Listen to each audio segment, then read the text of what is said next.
As a kid, I was absolutely certain that marriage was a sacred, unbreakable bond, a promise that tied two people together for a lifetime. My parents were my proof. Their love seemed effortless, a quiet symphony of mutual devotion, with every shared smile and gentle touch reinforcing their unity. That vision burrowed deep into my heart, shaping my dreams of what a family could be. It was with this unwavering belief that I stepped into my marriage with Emily, a woman I met during my college years. She was a burst of energy, outgoing, vibrant, always lighting up a room, while I was the quieter one, more inclined to listen than to speak. Our differences felt like a perfect balance, each of us bringing something the other needed. We fell in love fast and hard, sketching out a future filled with shared adventures and a home of our own. In the year 2005, right after we graduated, we tied the knot, our hearts swollen with hope and possibility. Life soon became a whirlwind of joy and purpose, especially with the arrival of our two incredible daughters, Sophie and Lily. Emily chose to keep her maiden name, Harper, a decision I admired as a sign of her independence. Together, we built a warm, comfortable life, and I genuinely believed we were the epitome of a perfect family, living out the ideals I had cherished since childhood. But life has a knack for tossing curveballs when you least expect them. A few months ago, Emily confessed to an affair after I stumbled across a string of text messages between her and another man. That discovery hit like a wrecking ball, shattering the illusion of our idyllic life. Tonight, she's out with him again, dressed with an effortless elegance that stings to see, her overnight bag slung over her shoulder. As she left, she leaned in to brush a kiss against my cheek, but I turned away, the ache of her betrayal still raw. Even in this modern world, where boundaries seem to shift like sand, I can't make peace with what she's done. What does that say about me? I've trudged through every stage of grief, shock that left me numb, anger that burned hot, despair that weighed me down, and a slow, painful search for some semblance of understanding. I'm nowhere near at peace, but I've had to accept her choice and start grappling with how to move forward through the wreckage. My name is Michael Thompson, and my wife is Emily Harper. We have two daughters, Sophie and Lily, who are the center of my world. After uncovering her infidelity, I sought out a lawyer to figure out what options I had. I was brimming with indignation, my emotions spilling over as I recounted the betrayal, but the attorney, a sharp-eyed woman with a no-nonsense demeanor, laid out the cold, hard truth. In Texas, like every other state, divorce laws operate on a no-fault basis. Infidelity doesn't sway the court's decisions, and family judges typically lean toward mothers in custody disputes unless there's clear evidence of neglect or danger. If I filed for divorce, I'd likely lose our home, most of my time with Sophie and Lily, and be ordered to pay support, essentially bankrolling Emily's new life with another man. My time with my daughters would shrink to a mere one night a week, every other weekend, and a couple of weeks in the summer. I'd be scraping by in a cramped apartment, clinging to the hope that my girls wouldn't grow distant, their memories of me fading with each passing day. When I asked if I could ask Emily to leave the house, my lawyer's brow furrowed. "That's a risky move, Michael," she warned. "She could claim you created a hostile environment, and you'd be the one forced out, potentially harming your case." Feeling cornered, I learned about a strategy I'd once dismissed as an absurd rumor. Cheaper to keep her. By tolerating her affair, I could hold on to my home, my finances, and, most importantly, my time with my daughters. The thought of losing them was a nightmare I couldn't bear, so I had to chart a path forward, even though my marriage vows now felt like hollow echoes of a promise long broken. Weeks later, after wrestling with my anger and resisting the urge to confront Emily in a blaze of fury, I sat her down for a heart-to-heart. I grabbed a beer from the fridge, and we settled at the kitchen table. the air thick with unspoken tension. "How can we stay married if you're seeing someone else?" I asked, my voice steady but laced with frustration. Emily remained calm, her expression almost serene, which only deepened my irritation. "Michael, I'm still your wife. I love you, and we'll be together for the rest of our lives. What I do with Ryan is just once a week. It's something you can't give me right now," she said, her words landing like a punch to the gut. "So, I'm not enough for you anymore? That's just great," I snapped, my voice dripping with hurt. She tried to smooth things over, insisting she loved me and would never withhold her affection, but it felt like a patronizing gesture, a crumb tossed to appease me. "Oh, thanks. That makes it all better. I'm thrilled to get your pity now and then," I shot back, sarcasm coating every word as I grabbed another beer to escape the conversation's weight. When she suggested we go to the bedroom to reconnect, my stomach twisted with revulsion. "Why would you want to? You said I don't satisfy you. Why not go to your boyfriend instead?" I couldn't stand it any longer and stormed to my basement office, slamming the door behind me. That moment marked the beginning of my new reality, living with an unfaithful wife who showed no remorse for the pain she'd inflicted, her actions tearing at the fabric of our family. While she was out, I made a quiet but deliberate choice. I moved her belongings to the basement bedroom, a small act of reclaiming my space. When she returned, the house erupted. "Michael, where are my clothes?" she shouted, her voice reverberating through the halls. "Since you're so focused on your boyfriend, I figured separate bedrooms made sense. Your stuff's in the basement. You're welcome," I replied, my tone cool and measured as I walked away. "Now you won't have to worry about bad fun with me." The house turned frosty after that, the warmth we'd once shared replaced by a chilling distance. Emily refused to sleep in the basement, dragging her things back upstairs while Sophie and Lily watched, their young faces clouded with confusion and unspoken questions. That evening, she made my favorite dinner: roast chicken, mashed potatoes, and green beans, perhaps hoping to bridge the gap between us. I got the girls washed and ready, and we sat down to eat, their chatter a thin veneer over the tension between us. Emily and I avoided each other's gaze, the silence between us heavier than words. After dinner, I cleaned up as usual, read the girls a bedtime story, their giggles a fleeting comfort, and retreated to my office to lose myself in work. When I finally went to bed, Emily was already there, her presence an unwelcome intrusion in the space that once felt sacred. I showered, brushed my teeth, and slid into bed silently, keeping my distance. She tried to snuggle closer, her hand reaching for mine, but I gently pushed it away, tucking the sheet between us like a wall. The next few weeks were a cold stalemate, the house heavy with resentment and unspoken grievances. Emily seemed convinced I'd come around, believing her time with Ryan was a minor blip that wouldn't derail our marriage. I wasn't so sure, my heart hardening with each passing day. Months passed, and I hadn't touched Emily, the physical and emotional distance between us growing like a chasm. My frustration festered, a constant weight on my chest, so I started running at 5 in the morning to clear my mind. The first days were grueling, my lungs burning and legs screaming in protest. But by the third week, I found my rhythm, eventually covering over 6 miles a day. I shed some weight, felt stronger physically, but the emotional scars remained, raw and unhealed.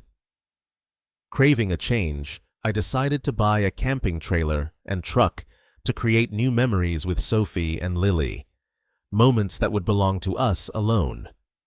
I took them to an RV show, and their excitement was a balm to my soul. Their eyes sparkled as they explored each trailer, dreaming up adventures in far-off places, their laughter echoing through the showroom. After much deliberation, I bought a 2-year-old Grand Design Transcend, complete with bunk beds for the girls and a double bed for me. It had all the comforts we needed: 2 bathrooms, 2 TVs, air conditioning, stretching nearly 37 feet long, a mobile haven for our family. Next, I found a 2-year-old GMC 2500 HD crew cab Denali with low mileage, sold by an elderly couple who could no longer camp due to health issues. They'd planned to spend their days in Portugal instead, and I got a good deal, investing about $80,000 in total. I wanted to show Emily that this was a pivotal time for our daughters, a chance to build memories that would shape their childhood. She could choose to join us or miss out, and if she declined, it would be her loss, a choice she'd have to live with. A few months later, Ryan asked Emily why she didn't come camping with us.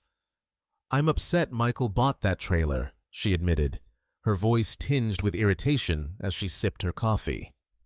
"So, you don't like camping?" Ryan probed, leaning back with a curious smile. "It's not that. He's trying to control me because he's mad about us," she explained, her words laced with defiance. Ryan chuckled, a hint of skepticism in his eyes. "Didn't you say he agreed to this?" "Not exactly," Emily confessed, her tone softening as she set her cup down. "He found out through my texts and condoms in my purse. We had a big fight, and I told him he doesn't own me." Ryan raised an eyebrow, surprised. "So, you caught him off guard. How'd he react?" "He just shook his head and walked away," she said, her voice quieter now, a flicker of regret crossing her face. "Are you going to leave him?" Ryan asked, his curiosity piqued. "No, I love him, our kids, and our life. I don't want anything to change," Emily insisted, her conviction wavering as she fidgeted with her napkin.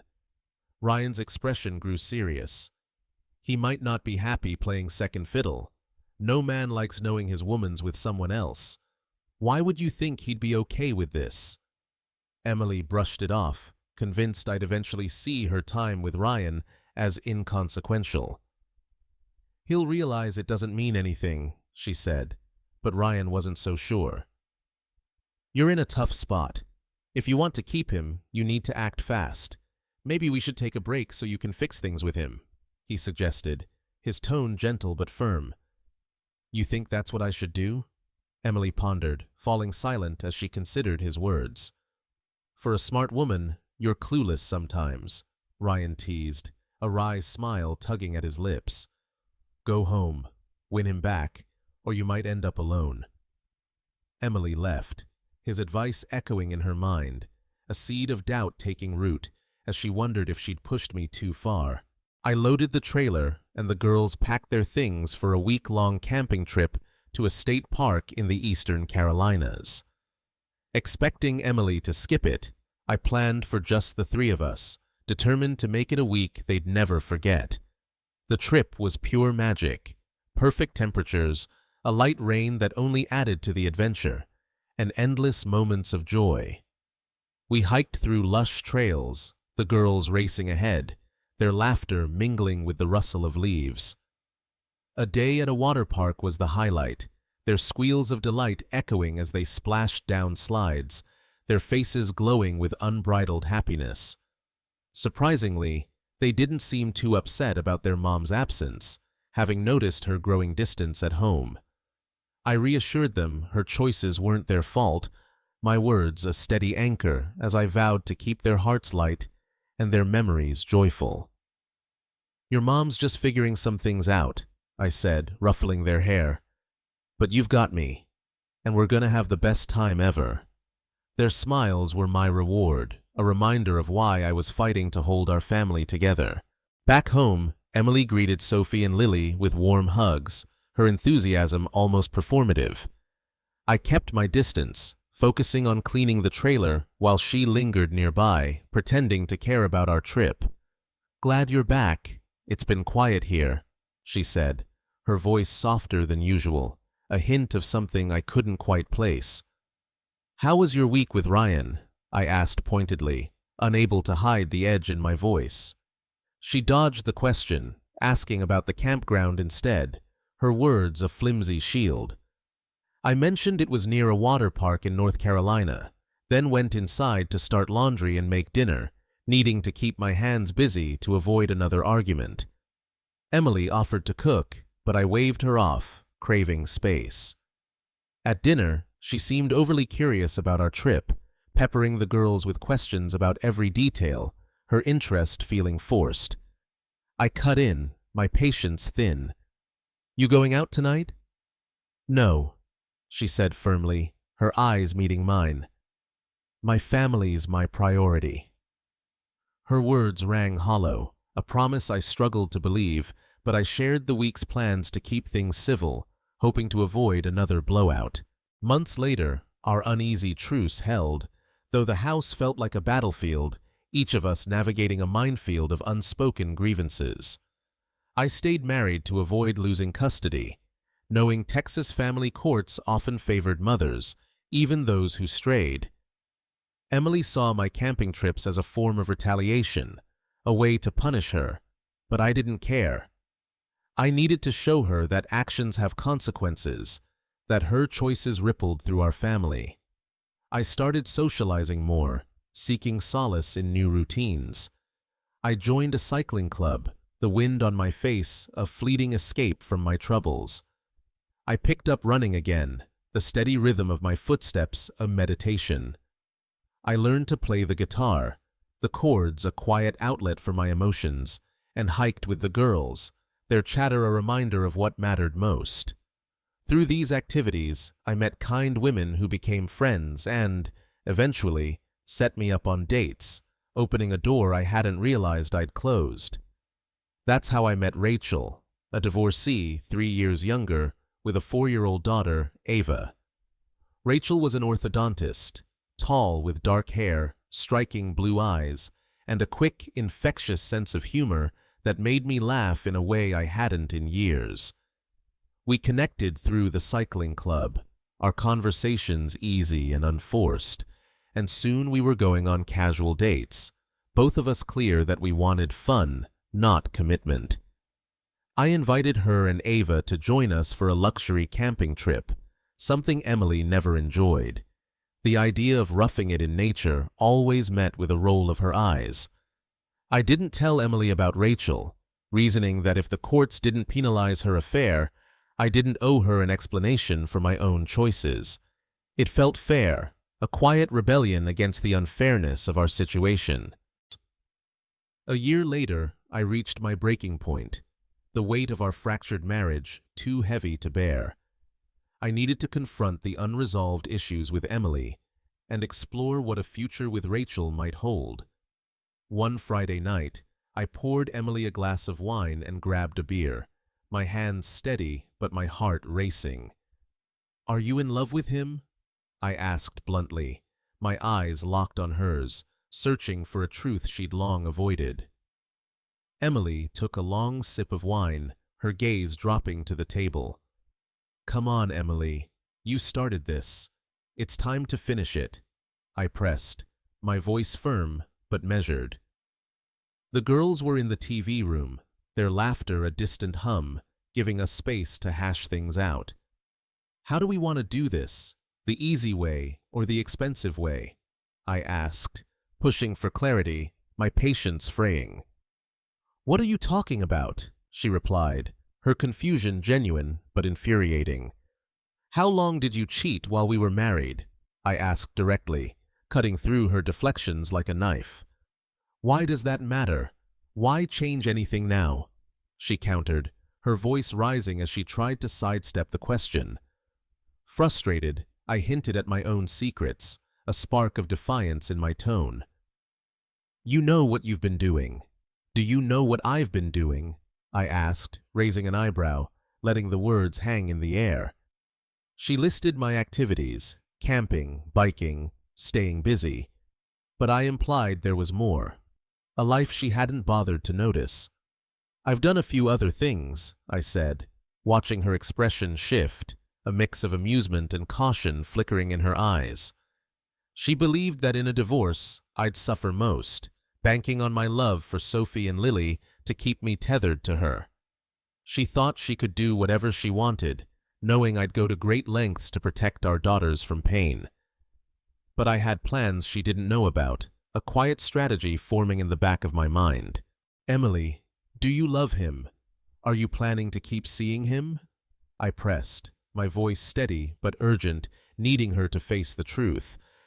"I don't really have a boyfriend," she claimed, dodging again, her words a flimsy shield against my questions. "For heaven's sake, cut the crap. How long have you been with Ryan, and how many others were there before him? Are Sophie and Lily even mine?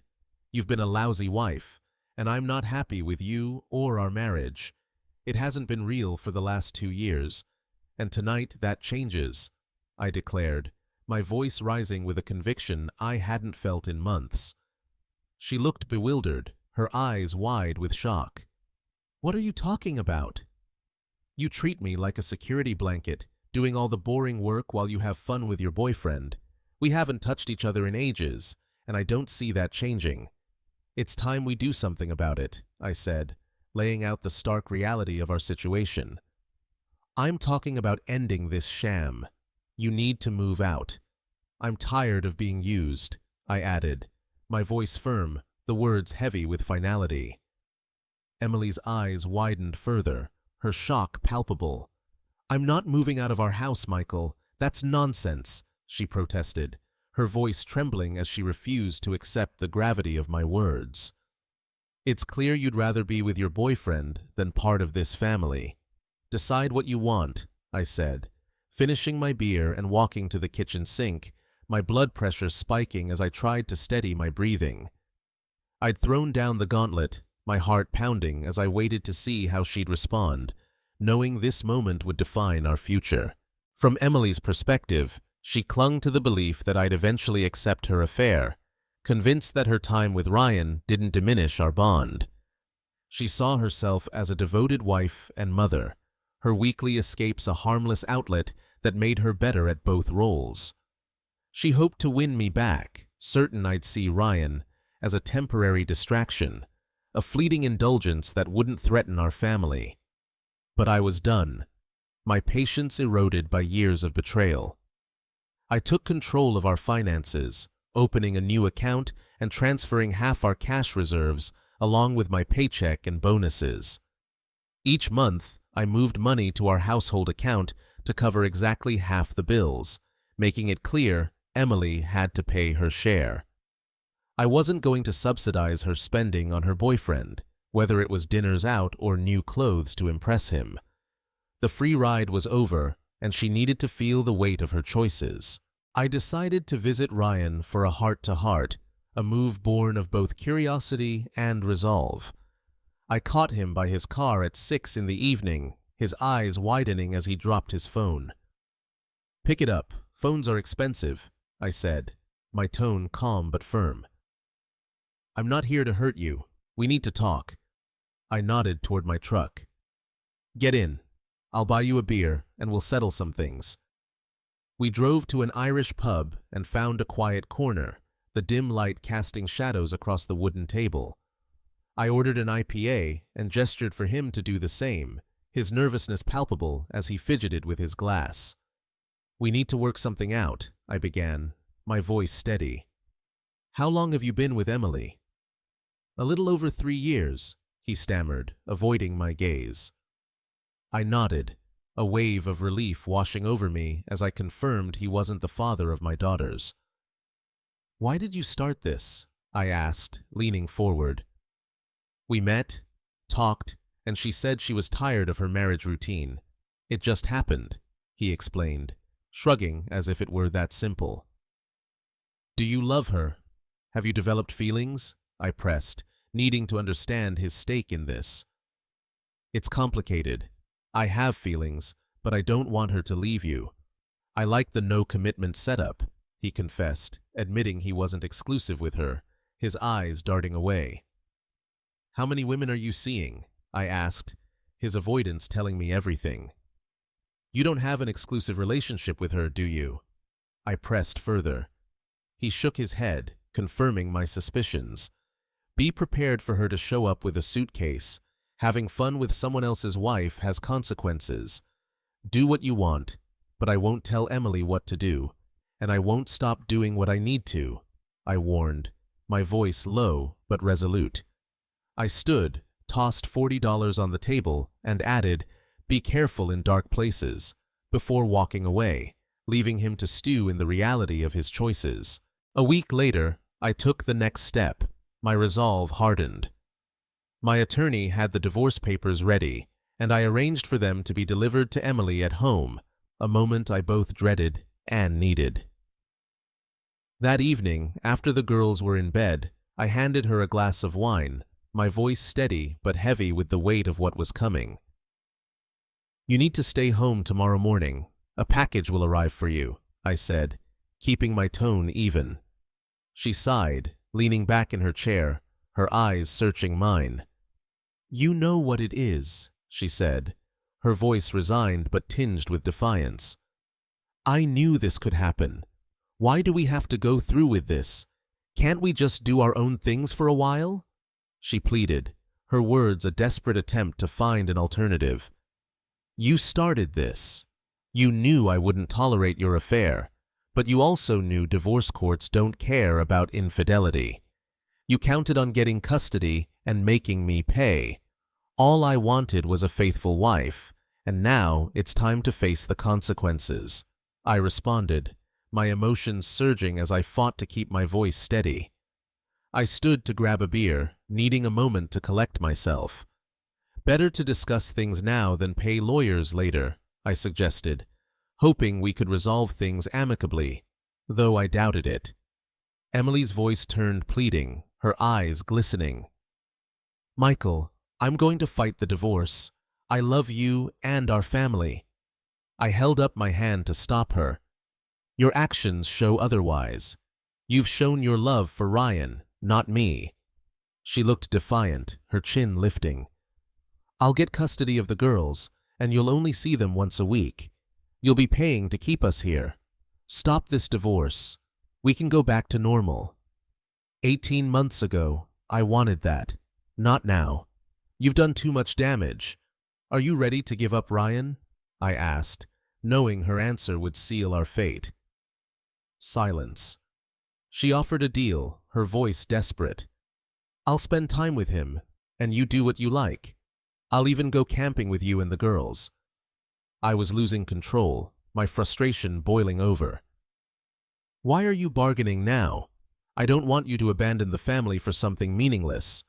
Your time with Ryan doesn't affect me. Don't lose the girls over a few hours a week with someone else," she said, her desperation palpable.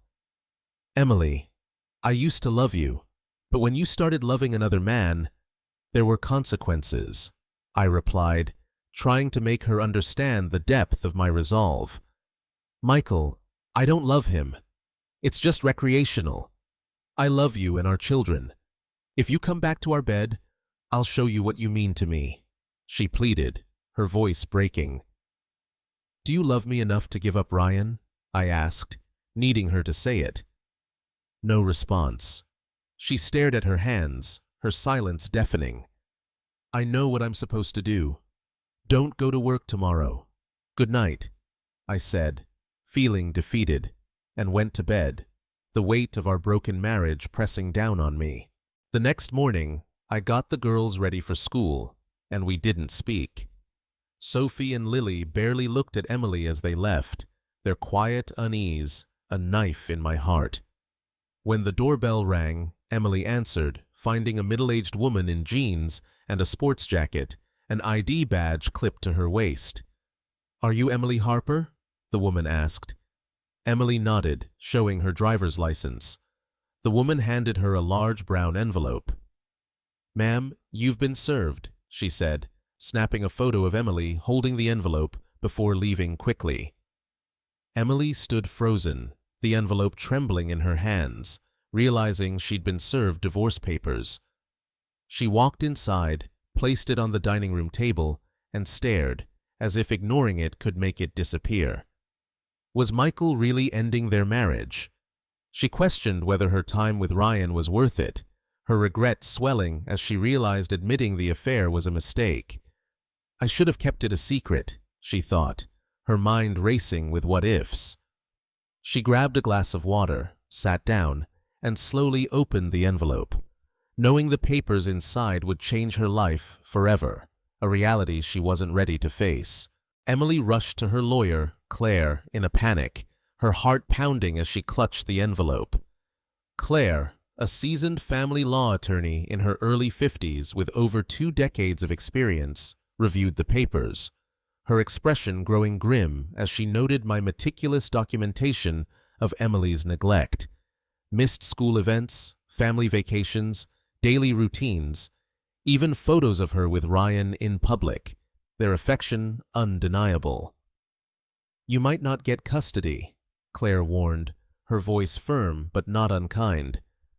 "Michael's built a strong case showing you've prioritized your affair over your family." Emily, clinging to delusion, insisted she could save the marriage, claiming her time with Ryan made her a better wife and mother, as if those moments of escape justified the pain she'd caused.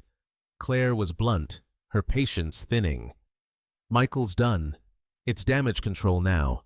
The courts don't care about infidelity, but neglecting your children and husband for Ryan will sink your case."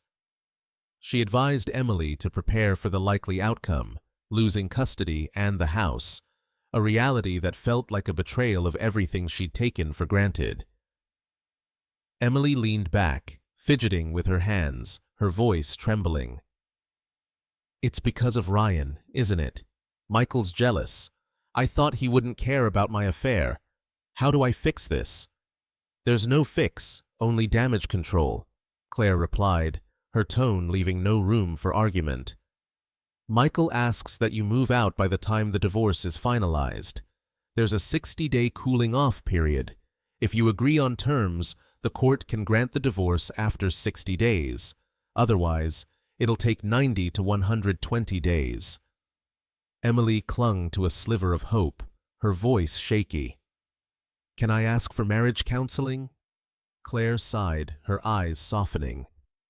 "You can, but it must start and finish within the cooling-off period. Do you think Michael would change his mind?" Emily realized I was done with her infidelity, her dreams of reconciliation crumbling as she faced the consequences of her choices. At home, Emily tried to act normal, helping with the girls' homework and setting the table for dinner, her movements mechanical as she tried to reclaim a role she'd neglected. I kept my distance, minimizing contact to avoid any perceived threats, my lawyer's advice echoing in my mind. One night, she appeared in my office doorway, her silhouette framed by the dim light. "Michael, can we talk?" she asked, her voice wavering with emotion. "It's a little late for that, isn't it?" I replied, not looking up from my work, my tone clipped. "I don't want a divorce. I want us to be a family," she said, her voice breaking as she stepped closer. "It's a little late for that," I repeated, my patience wearing thin, the words a mantra against her pleas. "How can I show you that you're the one I love?" she insisted, her eyes glistening with unshed tears. "It's a little late," I said again, frustration seeping through as I met her gaze. "Why won't you talk to me? I've tried so many times over the last 2 years, and you've ignored me and our children. Now I'm ready to ignore you," she accused, her voice turning sharp, a mix of desperation and defiance. "I want us to go to marriage counseling," she proposed, grasping at straws. "So you can waste time and money before we divorce." "No thanks. Go to all the therapists you want, just not with me," I retorted, my voice cold, my resolve unshaken. "Michael, we can't get a divorce. The kids would get hurt," she argued, her voice rising as Seal. "The kids will get hurt? Did you think about that while you were with Ryan? Your narcissism is showing, Emily." I shot back, my words cutting deep. "What?" she gasped, taken aback, her hand flying to her chest. "For heaven's sake, go see a therapist. Better yet, pack a bag and stay with Ryan. Get away from me," I said, squeezing past her to the bedroom I'd been using for months, the space a sanctuary from her betrayal. I needed a hot shower to clear my head, the steam of fleeting escape. As I stood under the jets, Emily opened the door and tried to join me, her presence an intrusion that set my nerves on edge. "What are you doing?" I asked, startled, my voice sharp. "Please, Michael, let me in. We're family. I need you," she pleaded, her voice thick with emotion. "You need me. You took me and the kids for granted, and now you want to avoid the consequences of your affair. Get out," I said, holding up my hand, my tone final. She stared for a moment, her eyes searching mine, then walked away, the door clicking shut behind her. An hour later, her car was gone, the silence she left behind both a relief and a reminder of our fractured life. Ryan's night was interrupted when Emily showed up at his apartment, her arrival a complication he hadn't anticipated. His girlfriend, Maria, was there, lounging in his bedroom, unaware of the storm about to break. When Emily walked in with a bag over her shoulder, Maria saw her, put down her glass of water, and hurried to the bedroom, emerging dressed and furious. "Don't bother calling me," she said, brushing past Emily and leaving without a backward glance. Emily watched her go, her expression a mix of surprise and indifference. "Who is she?" she asked, turning to Ryan. He shook his head, frustration etched on his face. "What do you want, Emily?" he asked, his voice tight. "Michael's divorcing me. He said he didn't want me anymore," she said quietly, her voice breaking as she set her bag on the couch. Ryan, unsurprised, leaned against the counter. "Can you blame him? We've been having fun for a long time. I'm surprised he put up with it." "What happened to your plan to get him back into bed?" he asked, his curiosity tinged with sarcasm. "He didn't want to come near me. Said he didn't want sloppy seconds," she admitted, her voice barely above a whisper, her eyes fixed on the floor. "Well, you're totally screwed," Ryan said, shaking his head, a wry smile tugging at his lips. "So, why are you here?" Maria wasn't impressed. "I think it's over with her." Emily spent the night, the familiarity of their connection a fleeting comfort, but by morning she was gone, leaving Ryan to grapple with the mess she'd brought to his doorstep. Days later, Emily hadn't returned, and more of her things were missing from the house, a silent acknowledgement of her retreat. I figured she was with Ryan, but the girls didn't ask about her, their silence a painful reminder of her absence.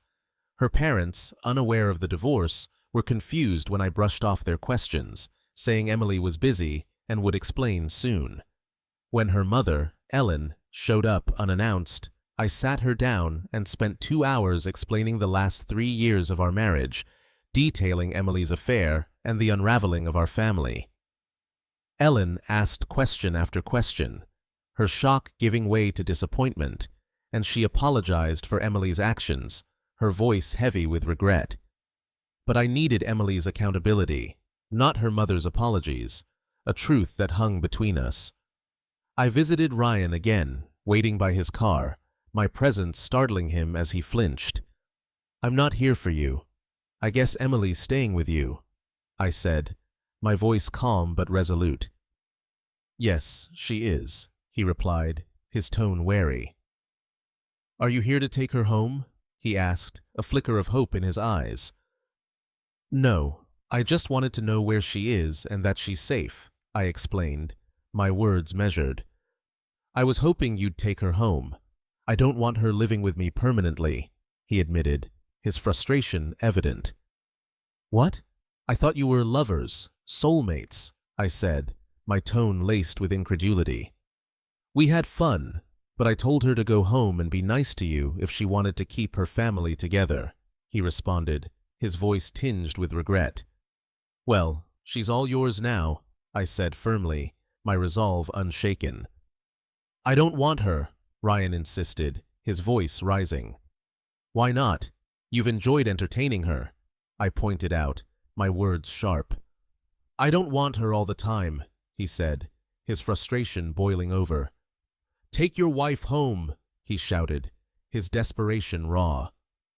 I smiled, a cold edge to it. "No, she's all yours." I walked away, his pleas echoing behind me. "Please, take her.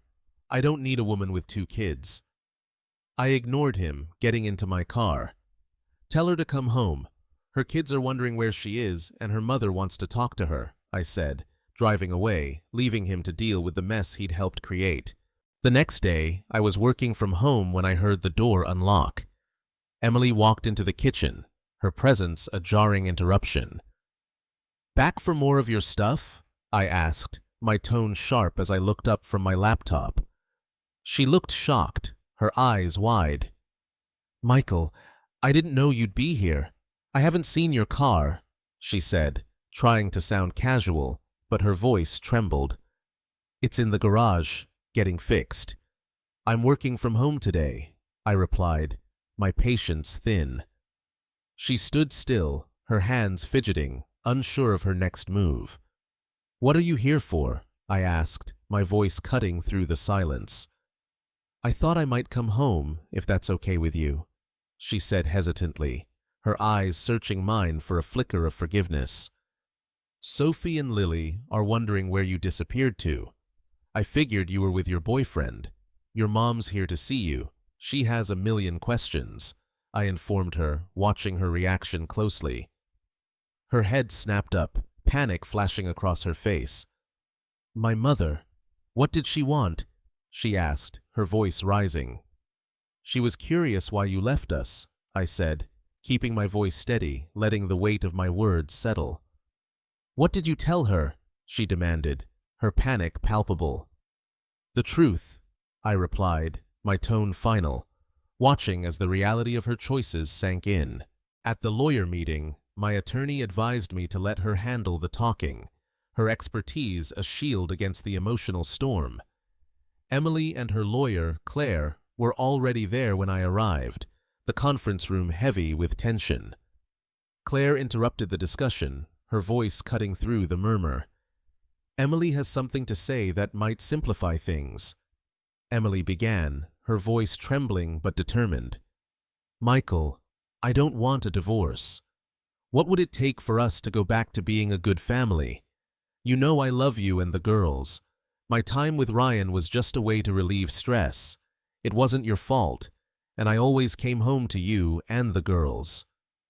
I wanted to scream, the audacity of her words igniting a fire in my chest, but my lawyer squeezed my hand, grounding me. Emily continued, insisting her affair made her a better wife and mother, her delusion staggering as she pleaded with me to reconsider. My lawyer refocused the meeting on the main issues: custody, assets, and finances, her voice a steady anchor. I was ready to take the case to court if Emily refused my offer. I wanted custody of the girls and the house. She could have the bank accounts, her car, and even my car if it came to that. The attorneys exchanged emails, their fees mounting with each back and forth.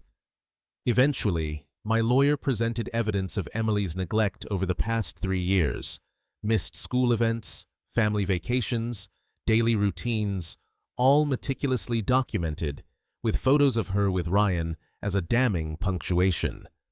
This convinced Claire that going to court wouldn't end well for Emily, her case too weak to withstand scrutiny. Reluctantly, Emily agreed to my terms.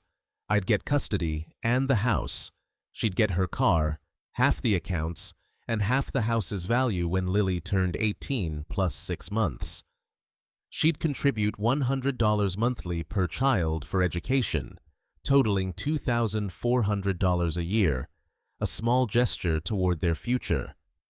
I offered to pay for bunk beds for the girls at her new place, wanting to ensure their comfort, but my primary goal was to remove her from our lives, reducing the stress that her presence inflicted on the girls and me.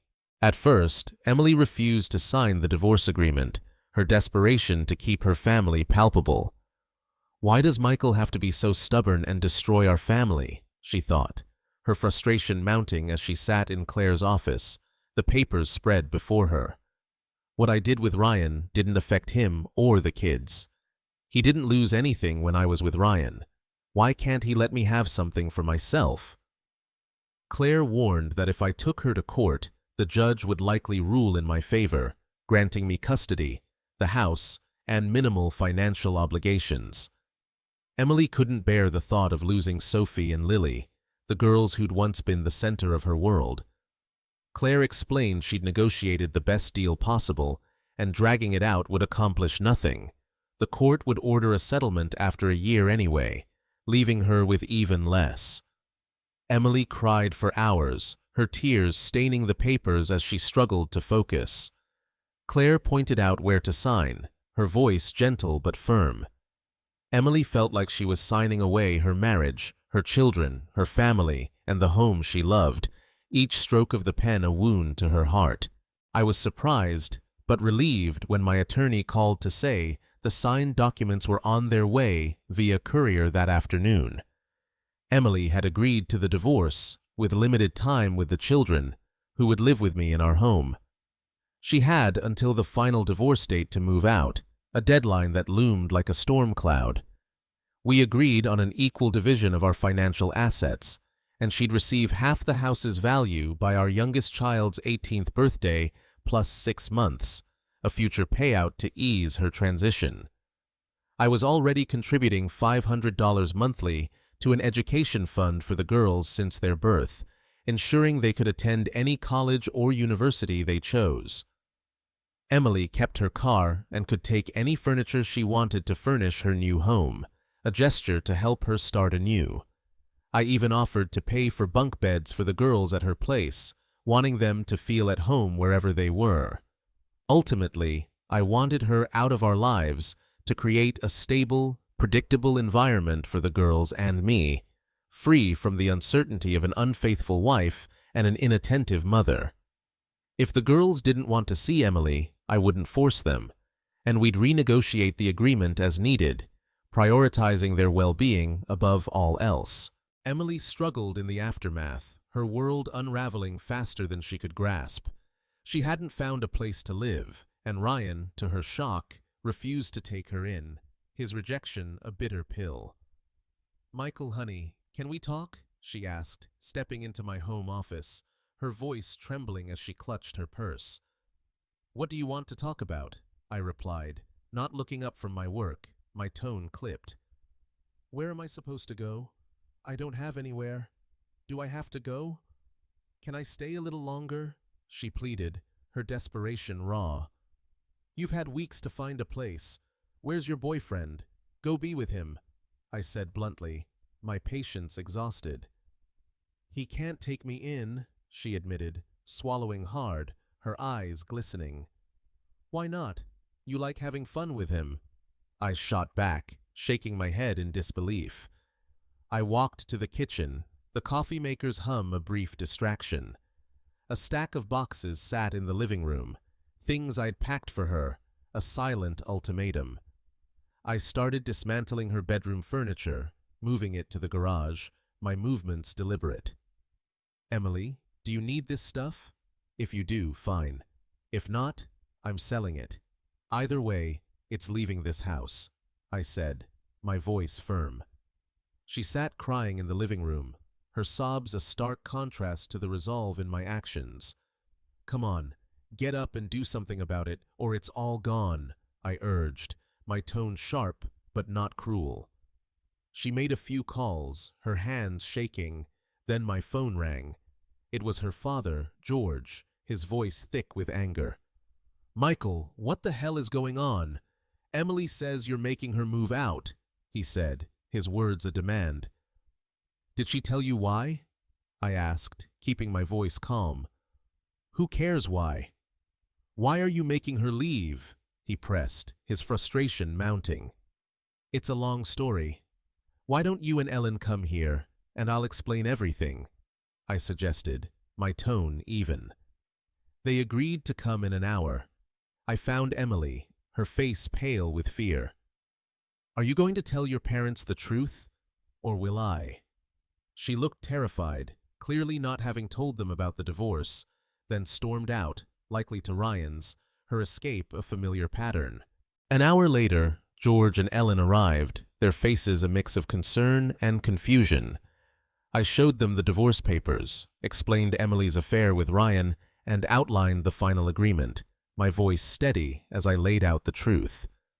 They were shocked, their disappointment palpable as they asked question after question, grappling with the reality of their daughter's choices. Ellen apologized, her voice heavy with regret, but I needed Emily's accountability, not her mother's, a truth that hung between us like a shadow. They asked what I planned to do, and I said my focus was on the girls and reorganizing the house, creating a stable home for them. Ellen offered to help with the kids, but George was firm. "She got herself into this. She can get herself out," he said, his voice resolute. I called Ryan and asked him to put Emily on the phone. "Your parents are really mad. Don't call them for a day or so. What are you doing with your stuff? I'm moving it to commands are not allowed." Thank you for listening. Please share your thoughts, like this video if you found it helpful, and subscribe for more.